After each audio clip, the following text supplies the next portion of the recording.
자신들이 잘못했다고 이야기한 적 없었습니다.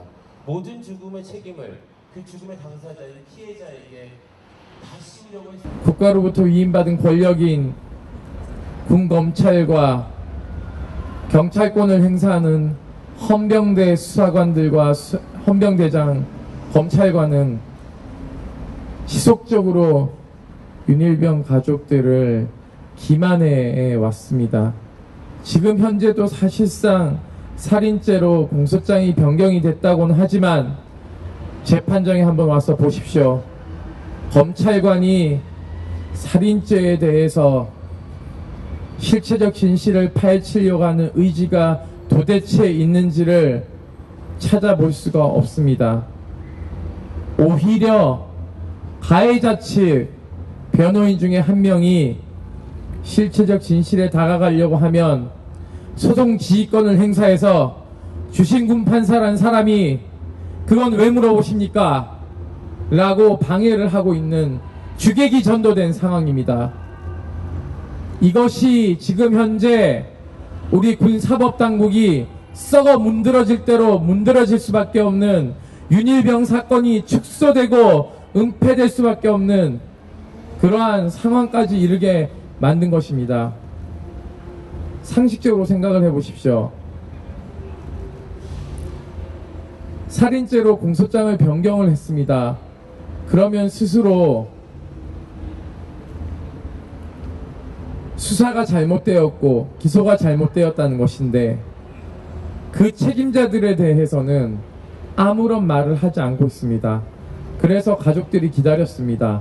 그래도 들통났으니까 그래도 죄를 묻겠지. 하지만 묻지 않았습니다. 그래서 결국은 유가족들이 국방부 검찰단에 고소장을 제출하는 사태까지 발생을 했습니다. 헌법이 존재하는 이유는 단 한 가지입니다. 정치인들 착각하시고 계시는데요. 헌법이 존재하는 이유는 국민의 기본권을 어떻게 하면 국가가 책임질 것인가에 대해서 고민하는 것이고요. 그 국가기관들에게 너는 이 일을 해야 된다라고 다 규정해 놓은 것이 헌법입니다. 그런데 국회의원들과 공무원들이 하는 일이 무엇입니까?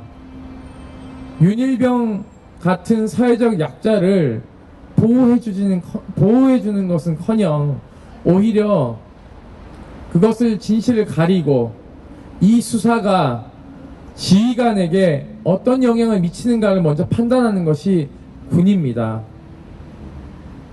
장례식을 치르면 군은 그냥 끝났다고 생각합니다. 그래서 끊임없이 가족들에게 얘기하죠. 장례를 치르시라고. 저희가 공상 처리도 해드리고요. 순직 처리도 해드리고요. 유공자가 될 수 있게끔 해드리겠습니다. 거의 사기입니다. 저희가 그런 것들을 방송에도 떠들 수도 없고요. 그래서 저희가 고민을 했습니다. 어떻게 하면 될까? 매뉴얼을 하나 만들어야겠다. 슬프지만 우리 아들이, 우리 동생이, 우리 오빠가, 내 친구가, 내 후배가, 내 제자가 군에서 인권침해를 당했을 때 먼저 찾아봐야 될 가이드북, 그런 것들을 만들어야 될 거라는 고민을 하게 되었습니다. 오늘 공동행동이 만들어지기까지는요, 사실상 군인권센터가 2달 정신없이 달려왔습니다. 그러다 보니까 힘도 너무 붙이고요. 또 이것이 윤일병 사건 하나만이 아니라 오늘 와 계시는 상관에 의해서 성추행으로 자살을 한 오대휘 사건, 그리고 뇌종양으로 그렇게 뇌종양 앓고 아프다고 얘기하는데 병원 안 보내줘가지고 죽음에 이르게 한 신상민상병, 작년 일이죠. 이러한 사건들이 계속적으로 되풀이되고 있습니다. 그렇기 때문에 이제는 안 되겠다. 우리가 무슨 장례식을 치르는 장의사도 아니고 인권단체가 이제 군대 내 인권 문제를 제대로 좀 조망하자. 그래서 군대 내 인권이 향상될 수 있도록 우리가 제도적으로 틀을 바꿔보자라고 고민해서 만들게 됐습니다. 그래서 여러분들이 알게 된 독일식 국방옴부즈만 제도, 군인권법, 그리고 국가유공자법, 국가가 입증 책임이 있는데도 불구하고 개인에게 전가하는 이러한 잘못된 것들, 그리고 성추행과 성폭력이 일어나도 피해자는 보호되지 못하는 군대에서 이 법률들을 어떻게 만들어내고 개정하고 할 것인가에 대한 체계적인 고민을 하기 위해서 공동행동이 결성을 하게 되었습니다. 물론 기존에 많은 인권단체들이 군대 내에서 일어난 인권 침해 사건과 사망 사건에 대해서 정말 헌신적으로 싸워왔습니다. 그 결실이 사실은 우리 이해등 목사님이 위원장으로 계셨던 군의문사 진상규명위원회였습니다. 하지만 이 위원회가 어떻게 됐습니까? 이명박에 의해서 없어졌습니다. 100명이 넘는 우리 장병들의 넋이 구천을 맴돌고 있습니다. 해결이 안 됐습니다. 위원회가 좀 더 노력하고 좀 더 시간을 갖고 사건을 들여다봐야 되는데도 불구하고 그 위원회를, 과거사위원회를 없애버렸습니다. 그러다 보니까 이분들이 갈 곳이 없습니다. 그래서 국방옴부즈만이라도 도입해서 그 옴부즈만에서 한 파트라도 그러한 원혼들을 달랠 수 있는 사건들을 조망해보자 라고 저희가 칼을 빼들었습니다.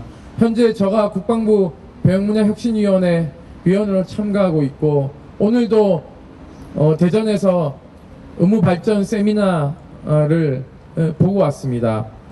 물론 노력 많이 하고 있습니다. 군에서. 군 당국 전체가요 그렇게 썩어 빠지진 않았습니다. 하지만 상부 구조가 그런 것들을 받아들일 그러한 준비가 되어 있지 않습니다. 장관은 취임하자마자 군인권 문제로 이리저리 뛰어다니고 있고, 참모총장은 책임지고 물러나서 신임 육군참모총장이 와서 아무 일도 못하고 군인권 문제만 하고 있음에도 불구하고 밑에 있는 실국장 관료 조직은 거의 마피아처럼 움직이지 않고 있습니다. 저는 이것이 과연 진보 정권이 들어서도 바뀔 수 있을지 저는 의문입니다. 대통령이, 박근혜 대통령이 관폐하를 척결하자고 얘기했지만 관폐하는 여전히 척결되지 않고 있습니다. 군피하도 척결되지 않고 있습니다. 이러한 것은 결국은 대통령 하나의 권력이 중요한 것이 아니라 상권 분립의 정신에 맞게끔 의회 산하의 기능을 강화하는 옴부즈만이 그것을 저는 해결해 줄 수 있고, 시민의 참여와 감시만이 저는 이 문제를 해결해 줄 수 있다고 생각합니다. 한국 사회는 너무 참여하지 않고 너무 감시하지 않습니다. 왜요? 악순환이죠. 먹고 살기 바쁘니까요. 서민들은 하루 먹고 살기 바쁩니다. 그렇기 때문에 감시라는 걸 할 수가 없습니다. 이런 악순환 구조를 이제는 국회의원들이 나서서 끊어줘야 됩니다. 그리고 대법원도 나서서 이야기해야 됩니다. 군사법원, 니네 거기 있으면 안 된다. 니네 상권분립에 맞게끔 대법원 산하로 들어와야 된다. 그 이야기를 하지 않고 있습니다. 박안철 헌법재판소 소장, 아시아 인권재판소 만든다는 허울전 얘기를 하고 있습니다. 아시아 인권 협약도 없는데 무슨 아시아 인권 재판소를 만들겠다는 말도 안 되는 얘기를 하고 있습니까? 공안검사 출신이. 국민 그만 기만하십시오. 역겹습니다. 발언하세요. 군사법원 폐지하자고. 왜 얘기 못합니까? 세상에 사단장과 군단장이 임명하는 재판장이 들어와서 재판을 좌지우지하고 있습니다. 혹자는 얘기합니다. 전문가들, 법무관 출신들 이야기합니다. 짜고 치는 고스톱이다. 이 재판의 결론은 이미 나 있다. 굉장히 힘 빠지죠. 와서 보십시오. 현장을 보십시오. 어떻게 하는지.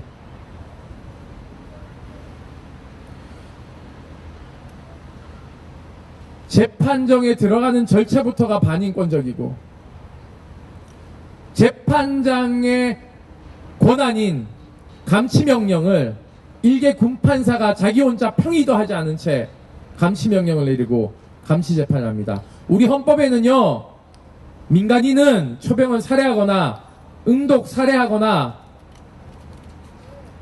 군사기밀을 누출하지 않는 한 군사법원에서 재판을 받지 아니한다고 명시하고 있습니다.